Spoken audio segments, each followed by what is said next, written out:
I guess there's only one way to find out. Let's do it to it, right? 5, 4, 3, 2, 1, 0. All engine running.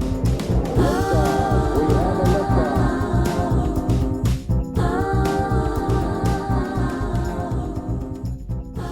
liftoff. Welcome back to Rice on the Mics. This is episode 35. Can you believe it? 35 weeks in already. That's more than half a year I've been at this. And I appreciate every single listen from every single one of you. We got a full slate to go over this week, so lock it in. The Dodgers are up 2-0 after Yoshinobu Yamamoto, say that 3 times fast, threw the first postseason complete game in 8 years. And yes, ESPN wrote 3 versions of that story. And yes, I painfully read all 3 to keep you up to date. The ALCS flips in Seattle as Toronto drives 5 homers and hands the Mariners a wake-up call. Plus, Max Scherzer, yes, that Max Scherzer at 41, gets the ball for Game 4. Local NFL is spicy. Brees Hall trade rumors just won't die. The Jets' offense looks stuck. And the Giants walk into Denver's sack factory. Pause. Leadership is a theme for this week for QBs, too. Tua's apology, Jaden Daniels owning a costly fumble, and Cam Ward steering through a mid-season coaching change in his early young career. Aaron Judge avoids surgery, while Volpe doesn't. But Brian Cashman still says he's your 2026 shortstop. And across town, the Pete Alonso market is heating up, kinda. 7 years sounds cute until you start doing the defensive math. We'll hit your Instagram poll results, tighten the fantasy streamers. Hello, Rashid Rice. Shout out Rice on the Mics. And yes, rolling the dice with Rice pick segment returns after a 3-2 week. We'll joke about the George Costanza method, but we're picking off actual reads this time. Strap in, locals first, then we'll zoom out. Let's do it to it.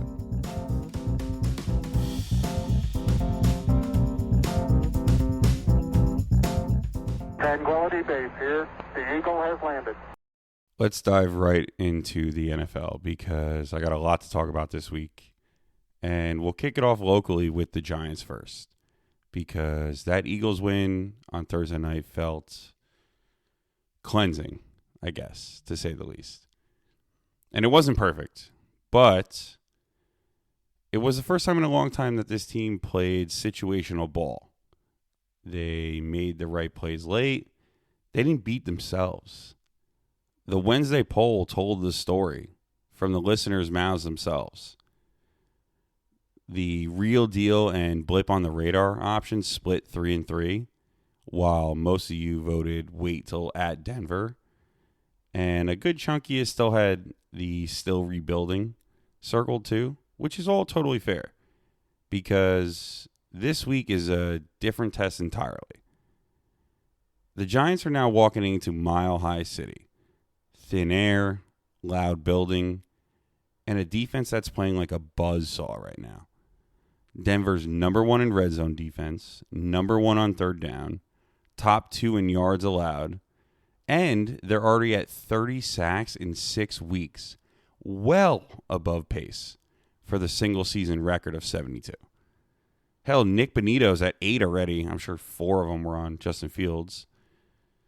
Jonathan Cooper just got AFC Defensive Player of the Week, and they might get Dre Greenlaw back on top of it. That's not just good defense. That's Andrew Thomas has his work cut out for him. That's your protection plan better be pristine. And I actually do love this matchup as a measuring stick for the Giants' rookie pair, Jackson Dart and Cam Scatterbo. The Bash brothers, I guess you could say. You can see that early chemistry forming already between the two of them. The sideline stuff, the way Dart trusts Scatterbo on early down checkdowns and blitz pickup. It looks like 2 rookies who actually like playing ball together. But it's one thing doing that at home. It's a completely different thing doing it 5,280 feet above sea level. That's why Denver is called the Mile High City, by the way, just in case you didn't know. But when the pass rush is humming and your legs get heavy in the fourth, add in that the Giants have the 3rd hardest remaining schedule. Yeah, waiting till Denver on the poll wasn't exactly hating. It was foreshadowing. We'll see how the kids do. No Malik Neighbors. Tough defense to go against. Tough task for the Giants. But I'll tell you what, if they pull it out, Giant fans around here are going to start losing their mind and start saying that they have a chance at the division and they should trade for the best receiver available. And with that being said, now it's time to slide across town and talk about the goddamn Jets. 9:30 in the morning, London. That performance ruined my whole brunch. I couldn't even enjoy my bagel. That London performance was offensive football from the Stone Age. Minus 10 net yet passing yards. They couldn't run a 2-minute drill if you had a month. And now Garrett Wilson, your only true perimeter matchup winner, dodges the worst, but is still going to be out for at least a week or two. You got to manufacture something in the pass game. And instead, you gave Brees Hall 0 targets. 0. Your quarterback can't find oxygen. You don't think to run a screen or a check down to shift your running back? I mean, that's malpractice. And now the Brees conversation, the coach keeps saying that they don't want to trade him, and maybe that's true. Maybe they don't. But if you're even entertaining it and playing coy to try and drive up the price for him, you don't sell teams on what Brees has been in the last month or so. You sell them on what he reminds them of. If I'm on the phone with Kansas City, let's say, I'm talking to them about Jamal Charles' years, about the burst, about angle routes, an outlet to an explosive play, the way he made life easy for your Hall of Fame caliber quarterback. If I'm calling the Chargers, I'm playing the LaDainian Tomlinson nostalgia card on them, about lighting up the scoreboard, about hammering the paint and still be your quarterback's best friend on 3rd and 6. If you're going to sell Brees, you don't sell Brees the player today. You sell the archetype he could be in their uniform. That's how you get real value. That's how you nudge a real pick for trading Brees, because everybody knows you're not going to pay him. So instead of maybe getting a 6, maybe you get a 3rd and a sweetener, or even a 2nd out of a desperate contender.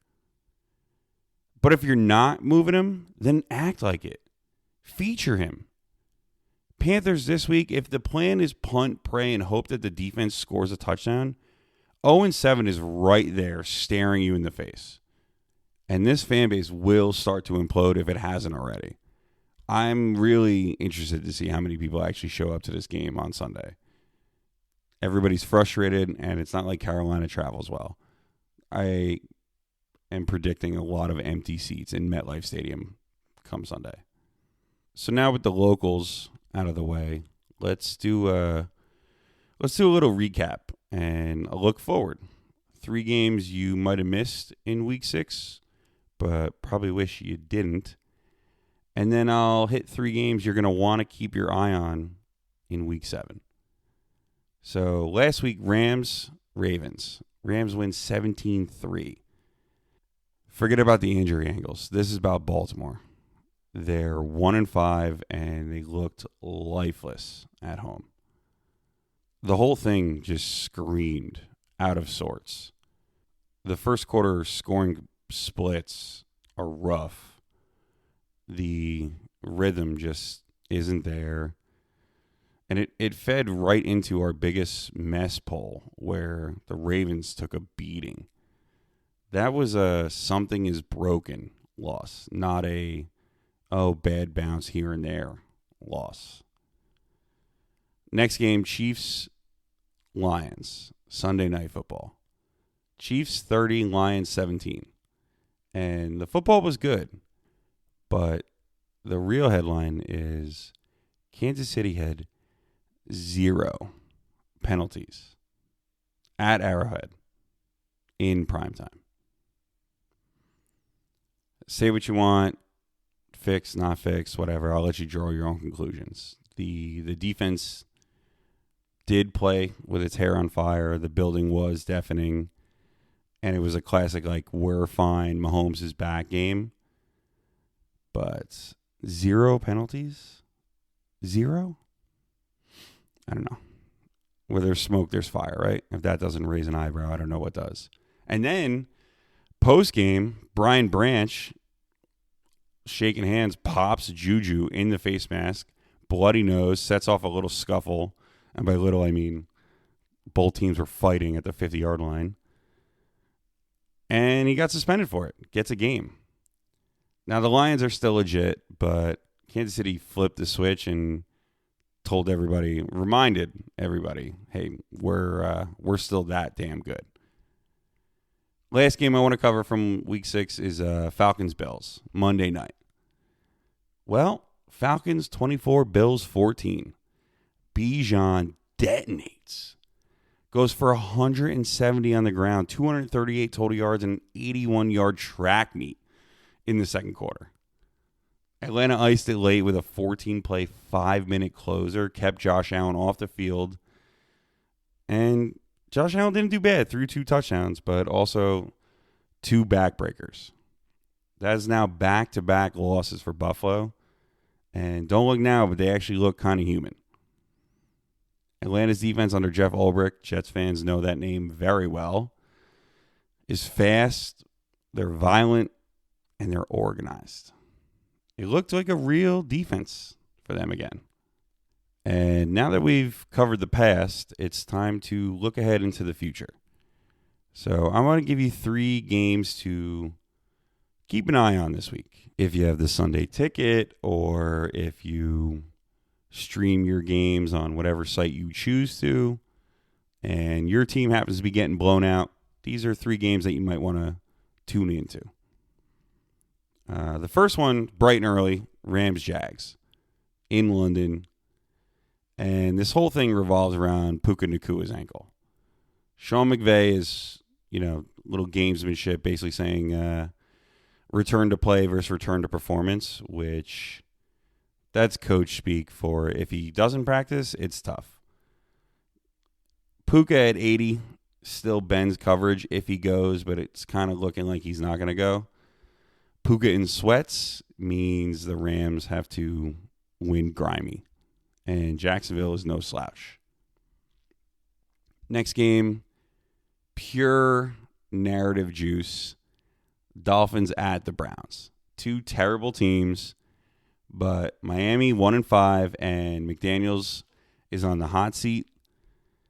Tua in the week tries to lead. He calls out lateness to players, only meetings, then backpedals and apologize. I don't know. I think it's actually a little bit of leadership out of him. But I'm going to tell you right now, if they go to Cleveland and lay an egg, the volume for Mike McDaniels to get fired is going to be unbearable. Meanwhile, on top of it, too, the Browns are busy arguing amongst themselves about which quarterback to start and should Shador be the backup, should he not. This is going to be a mud wrestle, and Miami needs the ugliest W imaginable. Otherwise, they might leave Mike McDaniels in Cleveland. And the last game to highlight is Monday night, Bucks at Lions. Baker is duct taping this roster together and somehow finding wins. He is proving to be that dude. He is balling. But Detroit's home, and they're coming off a loss at KC. If Tampa can avoid the early avalanche and drag it to the 4th, Baker's got the nerve to do it. He's got a chance. But if Detroit gets up 10 in the first, Ford Field turns into a slingshot. So those are a couple games you should keep your eye on this week. And before we close this NFL segment, I want to zoom out for a leadership corner, a leadership conversation. Because I noticed that we've got 3 quarterbacks at 3 different stages in their career, all trying to carry the job in different ways. Tua Tagovailoa, veteran, established, and he made a leadership swing this week that missed badly. He called out guys being late to player-only meetings. Then he apologized and said, that's on me, wrong forum. His coach called it misguided. Former players crushed him. Quarterbacks don't do that publicly. Be beyond reproach. You just created a witch hunt. Those are all quotes, by the way. Here's where I land. He tried to raise the bar and tried to keep guys honest. But the delivery was bad. And he owned it. That's leadership. Not perfect leadership, but leadership nonetheless. You set the standard. You wear the heat. You move on with the locker room intact. And you show the guys that you can take the slings and arrows. That you'll be the shield for them when they need it.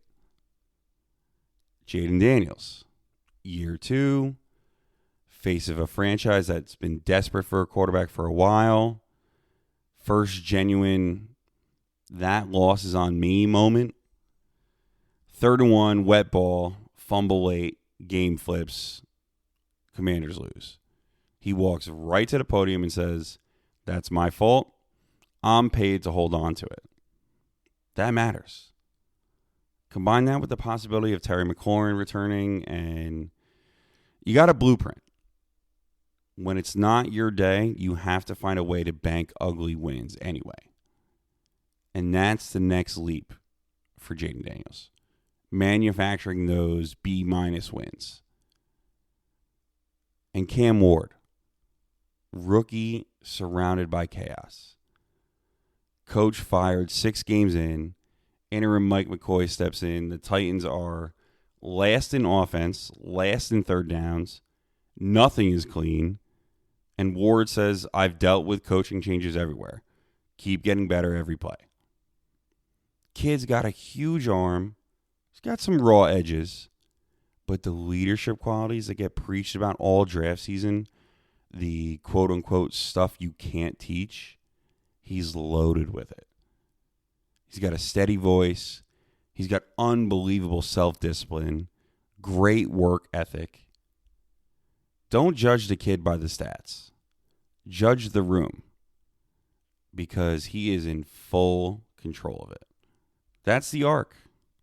You got the 6-year vet who learns to measure his words, the 2nd-year starter who wears the loss, and the rookie who stays calm in a storm, in a hurricane. Different chapters, same job description. Going to be pretty fun next couple of years seeing how all these guys pan out. Tua, if you actually gave him a defense and he avoids getting hurt, has the potential to be a top 5 quarterback.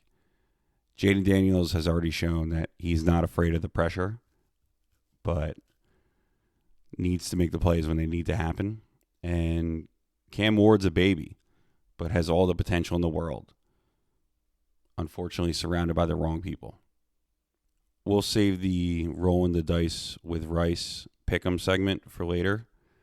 But trust me, we got some sharp reads on deck.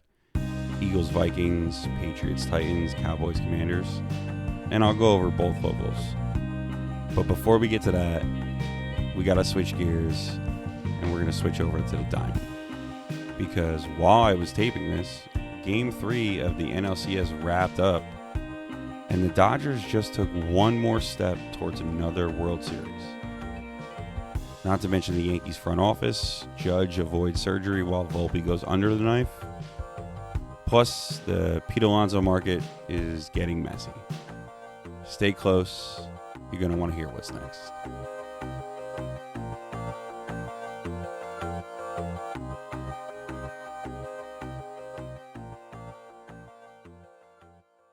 The season is winding down, and both New York teams are out of it. But doesn't mean we don't get to not cover it. So it's time to hit some baseball.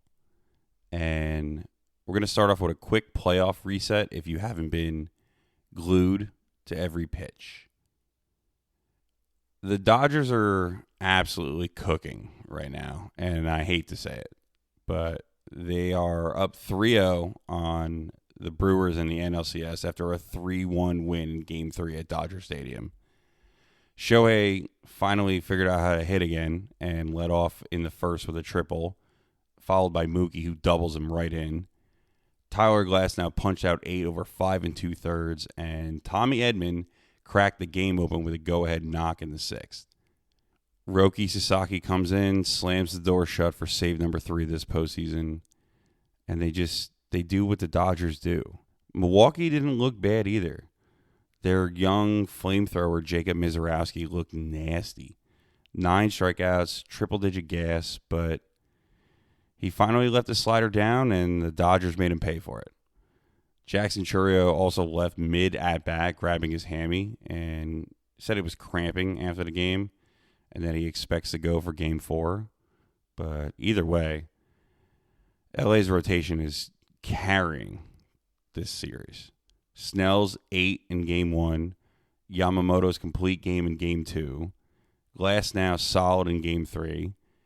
And now they're 1 win from back-to-back World Series trips. And guess who's pitching? Ohtani, Game 4. Yeah, good luck with that. Over in the ALCS, the Mariners flew home up 2-0. And then Toronto landed and brought a bat factory. Blue Jays won Game 3, 13-4, 5 homers. Shane Bieber did settle in after Julio Rodriguez's early bomb, and suddenly that series is now 2-1 Seattle. Seattle has always been about pitching. They have a lights-out rotation, and their bullpen has been even better. But Polanco and Julio were doing damage. And now it's a series again. Got a big swing game incoming. And it's all fun and games to go over the playoffs, but both locals are out of it. Does not mean, though, that they are not without troubles. We'll start with the Yankees, and we'll talk about the presser post-mortem between Boone and Cashman and the bigger picture, because this is where the frustration for all Yankee fans lives. The team announced that Anthony Volpe did have shoulder surgery for his partially torn labrum in his left shoulder, not his throwing arm, but it's still a minimum 4 months before he can even swing a bat, and probably can't dive for at least 6. Brian Cashman and Aaron Boone both said that they still view him as the 2026 starting shortstop once he's healthy. But look, they didn't do this kid any favors. And I'm not out on him. He's 24. He's got huge shoes to fill with Jeter, even Didi.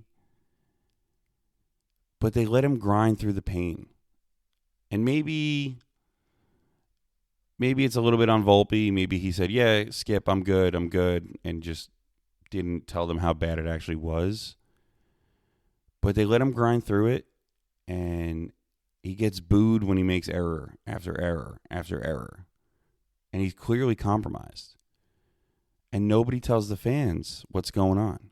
Not that they need to be in the loop with when he takes a piss or not, but if the kid is making errors left and right and leading the league in errors at one point, it might behoove the franchise to just say, hey, he's got some shoulder pain, he's got some this, that, and the other, so the fans lay off him a little bit. But no, they don't. So then the boos come out. It feeds the worst version of the Bronx. Then his confidence dips. Then he's up at the plate and he gets tight. And then he's swinging at pitches that he normally doesn't swing at. Or he's rolling over into double plays. And then the boos get louder. And it's just a vicious loop that never needed to happen in the first place. Cashman even admitted that post-op the damage was more severe than the scan showed earlier.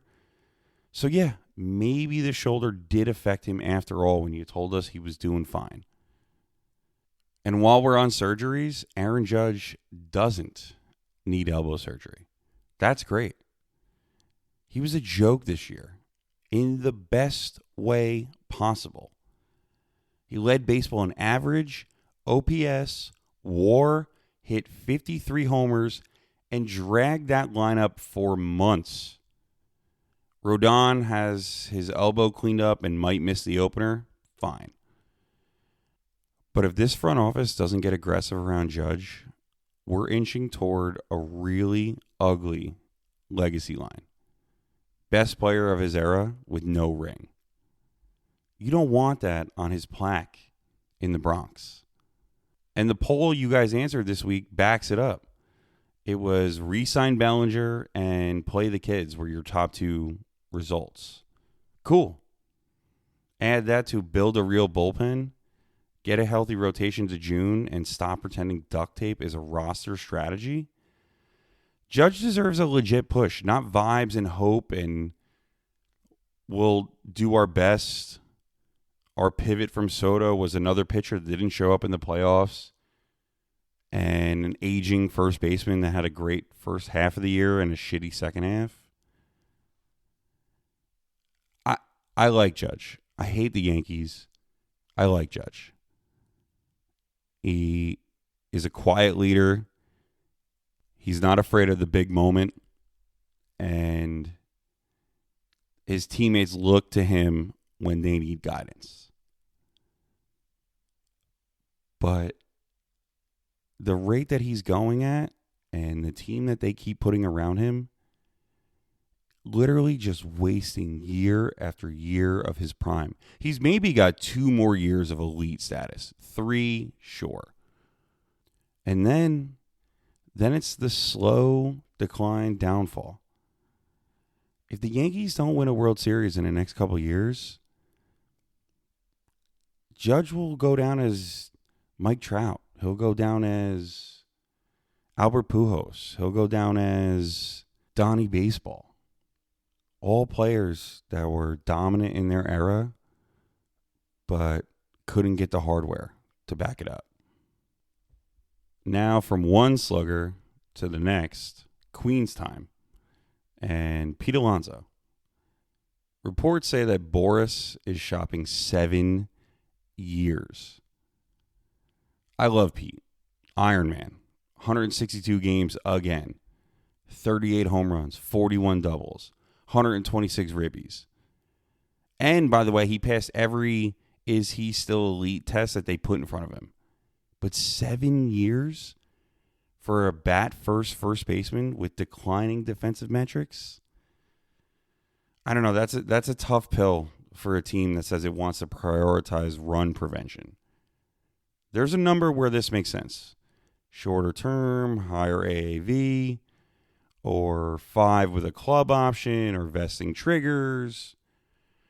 I'd be aggressive to keep him as a Met, but not reckless. And I'll be honest, I could see him overplaying his hand again. He did the 1-year prove-it deal detour last time and came back to City with his hat in his hand. And it wouldn't shock me if 7 years or bust stance turns into, okay, what's the best Mets-friendly structure we can figure out once the real market shows up? There's Philly buzz, there's Red Sox buzz, sure. They'll kick the tires. But if the Mets don't blink on term, there's a path to a deal that keeps him in orange and blue and also doesn't bury 2029 through 2031 in buyer's remorse. All right, that's the diamond. Dodgers on the doorstep. ALCS finally has a heartbeat. Yankees playing PR whack-a-mole, and Mets staring down a franchise line in the sand with Pete. On the other side of the music, we're going to run through a quick hodgepodge. A couple college football notes, big extension news, some quarterback storylines, plus a little NBA to set the table. NBA's around the corner, season starts on Tuesday. Got some Knicks noise, some league tidbits, and who's already playing the leverage game. Then after that, yes, rolling the dice with Rice. We are off the Costanza cleanse and back to picks with reason. Keep it right here. You won't be mad you stayed.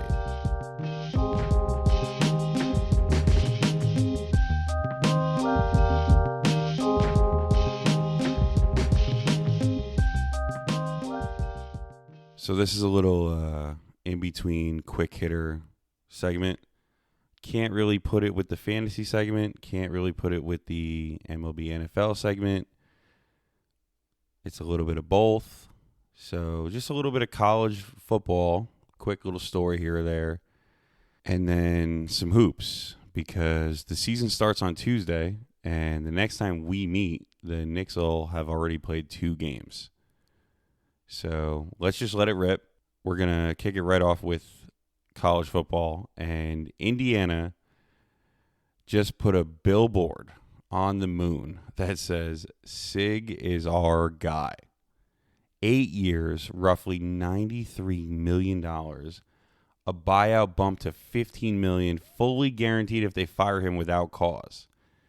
That's not just an extension. That is a full-on, I'm with you for life marriage. Curt Cignetti goes 10-2 in year 1 at Indiana, sneaks the Hoosiers into the college football playoff, then starts this season 6-0 with a top 3 ranking and a road win at Oregon, who are supposedly powerhouse animals. He gets on video and basically says, I plan to retire a Hoosier. Then the AD comes out and says that they're all in, not subtle, and the timing matters. Penn State, James Franklin just got canned. They're going to throw money at anybody they can. Indiana just slammed the door on the Will Sig jump chatter and told the recruits and the portal transfers, you're not committing to a stopover. You're committing to a project that's funded and going to be here for a long time. It's the most un-Indiana football sentence of my lifetime. But they're 17-2 under Cignetti and 11-1 in the Big Ten. I mean, that's real. And it's sustainable because they backed it with resources. So, translation, if you were waiting for a wobble because it's Indiana, stop. It's not happening. They're building this program to last, and they're putting all their chips on the table with Cignetti.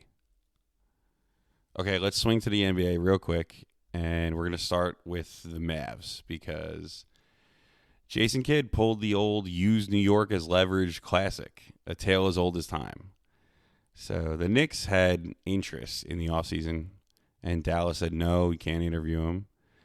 And boom, all of a sudden he gets a multi-year extension. Funny how that works out, right? I give credit to Kidd. I mean, he's 179 and 149.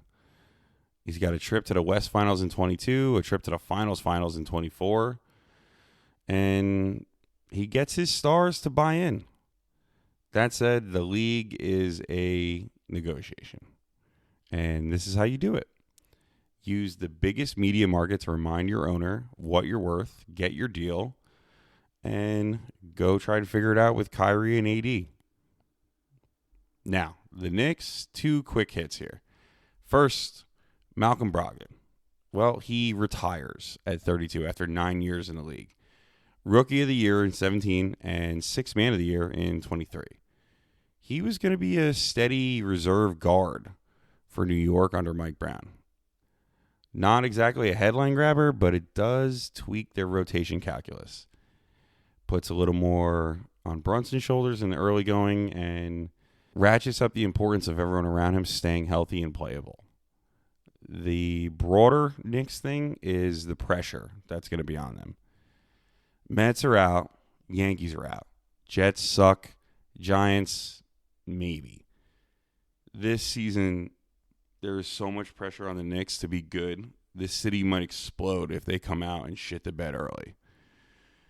The roster is expensive, and the expectation is win rounds, not vibes. Mike Brown walks in to fill Tom Thibodeau's shoes, who took this team out of the depths of hell, and he needs to walk in with a mandate, not a honeymoon. The East is kind of a two-horse race with all the injuries between Cleveland and the Knicks. But the scrutiny is going to be loud if they shit the bed early. And also need to recognize that the Brunson window is very real. It's about a 4-year window, but it is a window. Plus all the talks with Giannis coming here and what you'd have to give up. And it wouldn't just be a straight-up Bucks-Knicks trade. It would be a 3-team, 4-team deal, multiple players, multiple picks. It's not there yet. Would I love to see Jalen Brunson and Giannis run a pick and roll and dominate? Yeah. They'd win 100 games out of 82 played. But let's be honest, it's probably not going to happen.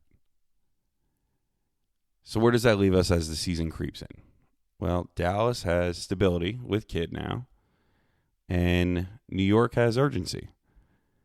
The Brogdon news is a reminder that depth plans can change on a dime, and you need to have internal development ready to pop, or you're one ankle tweak from overextending your stars into November.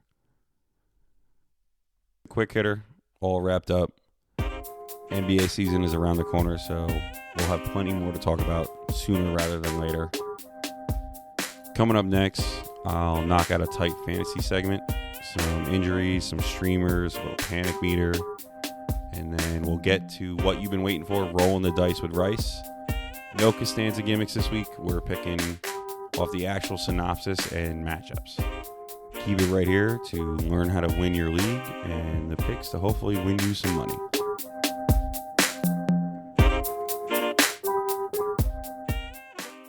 All right, before we get into this week's picks from Uncle Rice, let's dive into some fantasy football first. Because if you've been rolling with me and taking my advice on what to do, you're probably doing pretty well in your fantasy leagues, considering I'm doing pretty well in all my fantasy leagues. So we'll start with the matchups to attack for Week 7. And there's a lot of quarterback injuries out there. So if you're streaming a quarterback, the green lights this week are pretty straightforward, to say the least. Aaron Rodgers versus Cincinnati is a sweet spot you might want to pay attention to. The Bengals are middle of the road overall, but they're giving it up through the air. And Rodgers doesn't need his legs to get there either. If Flacco keeps Cincy competitive, Rodgers is set up for a clean, streamable line on a nice Thursday night. If you're in a deeper hole, Bryce Young against the Jets is gross to think about, but the matchup is actually friendlier than people realize. New York has been tagged for multi-touchdown pass games. And Bryce just posted 3 scores in a low-volume outing. He's shown that he can pop against soft coverage. So if you're in a desperate, hold-your-nose 14 to 16 teamer league, he might be worth a play. Running backs, well, sticking with Thursday, Jalen Warren versus the Bengals is where you should probably look. Cincinnati has been bleeding fantasy points to running backs by a wide margin. And even if Warren's usage isn't perfect or he splits time, the matchup smooths it out.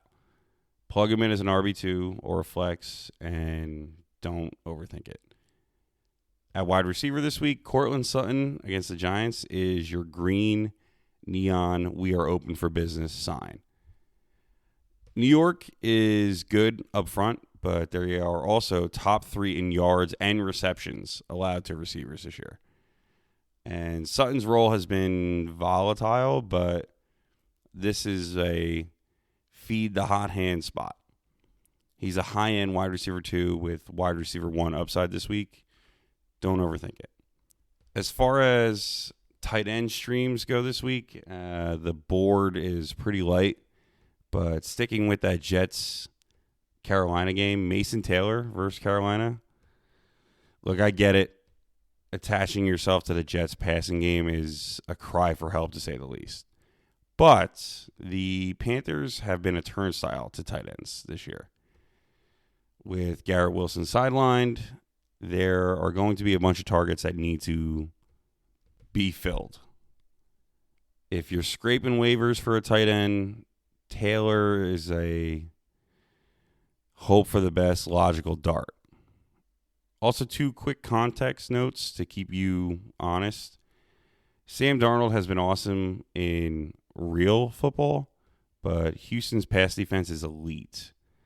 I'd avoid that matchup if you can. And Devonta Smith at Minnesota, the way that the defense is erasing wide receiver 2s right now, you need a contingency if your roster is deep enough. Last one, Rashee Rice is back for Kansas City. You don't need to big brain this. Don't need to galaxy brain it. He is their yards after catch magnet. He practiced. He's playing. Fire him up as a wide receiver 2, wide receiver 3, and let the role settle in as the weeks stack on. Moving on now to the fantasy football panic meter. Actionable, not theatrical.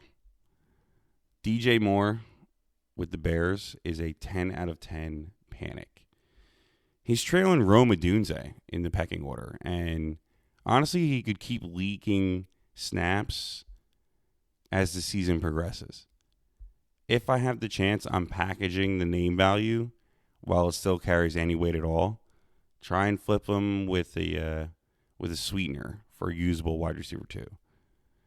Kenneth Walker, Seattle, it's an 8 out of 10 panic. He's the better runner for sure, but this is also for sure a committee, and it's not changing.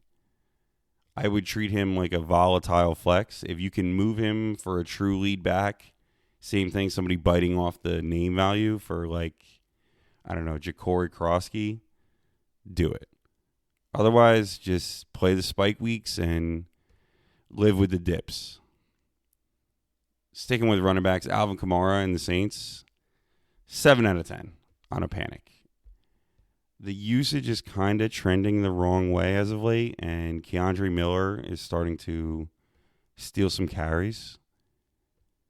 Trade rumors are swirling, so depending on if he does get moved, where he ends up, maybe might be worth holding on to him. But if you can land a steadier weekly floor in a guy like Rachaad White or someone along that line, I might take that. And the last running back I want to talk about is Travis Etienne, Jaguars. I got him at about a 5 out of 10 on the panic meter. I would say chill.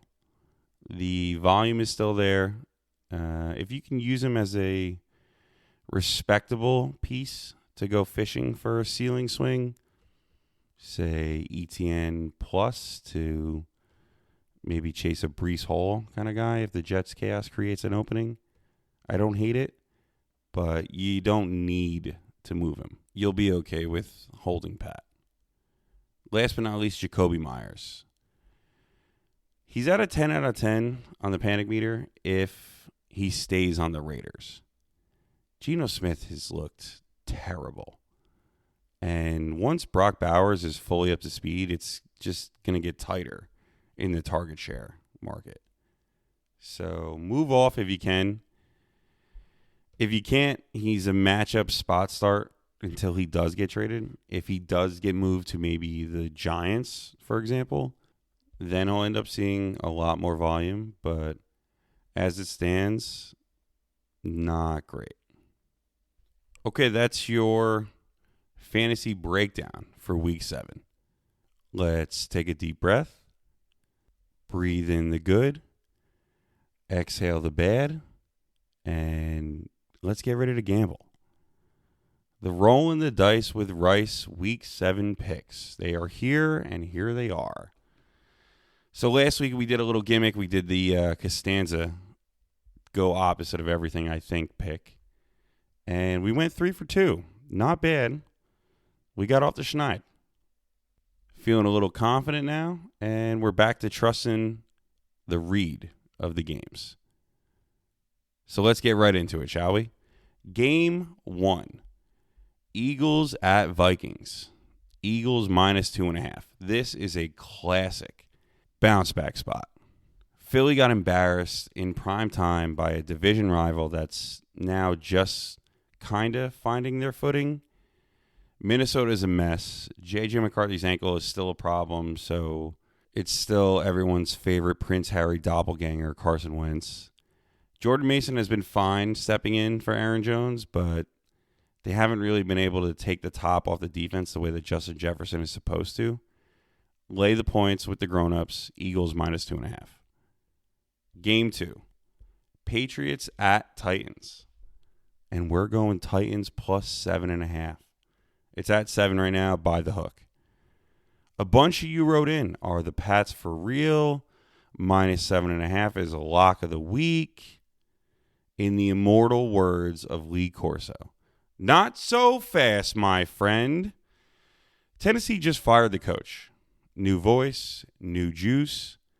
And you know how this movie goes. The interim wins the first game, always. And then the hangover hits. Meanwhile, the Pats are coming off back-to-back wins, one of them a big divisional win over Buffalo. This is a textbook Trap 101 game. I will gladly take the touchdown and the hook. Titans plus 7.5. And last but not least, Game 3, Cowboys at Commanders. We are going to be going over 54.5.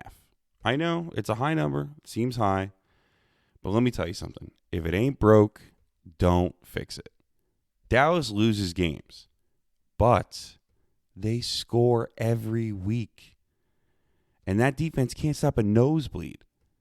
Washington is coming off a brutal Monday Night Football loss on a last-minute field goal thanks to a Jaden Daniels fumble. They're going to scratch and claw to get right at home. Dallas is going to score, and Washington is going to punch back. Points, points, points. Over 54.5. As for the locals, Panthers at Jets.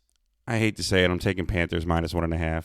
The look ahead opened up at Jets minus 1.5 and got bet hard the other way.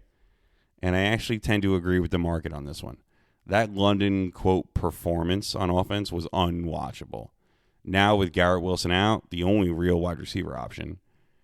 And for whatever reason, they just refuse to showcase Brees Hall, which is wild if you're trying to juice a trade market.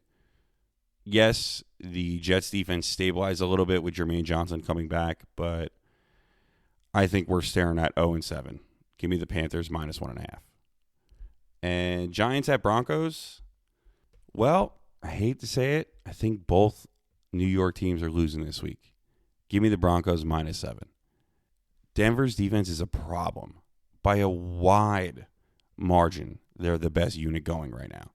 They got 30 sacks through 6 weeks, on pace to smash the single-season record.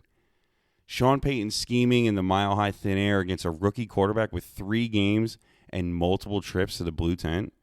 That's a rough recipe.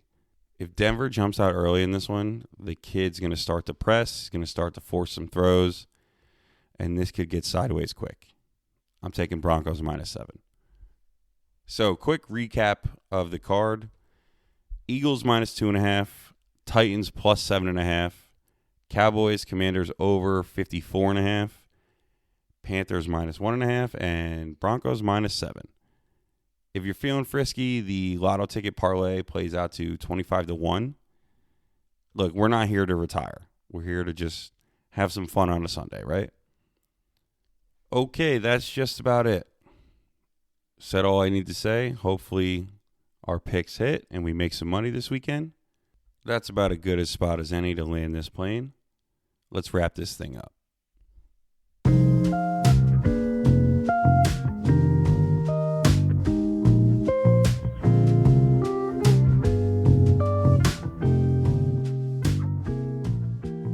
That's it. That's the show, folks. I appreciate you guys rocking with me. Today we hit it all. Locals first. Giants coming off that Eagles win and walking into a buzzsaw in Denver's thin air. The Jets offense face planting in London and the whole Brees Hall trade cloud hanging over Forum Park.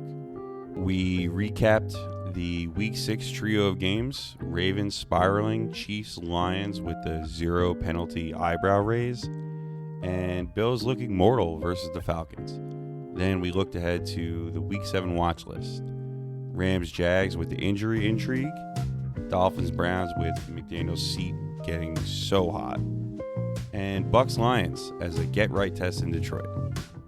We talked a little bit of leadership, Tua owning the room after a misstep, Jaden Daniels taking the blame like a pro, and Cam Ward trying to steady the ship in his rookie season. Swung through some baseball, Dodgers up 3-0 in the ALCS and ever closer to a back-to-back World Series appearance. Yankees front office mess with Volpe's shoulder, Judge another year without a ring, and Pete Alonso negotiation game. Pay the man, but not at 7 years or bust.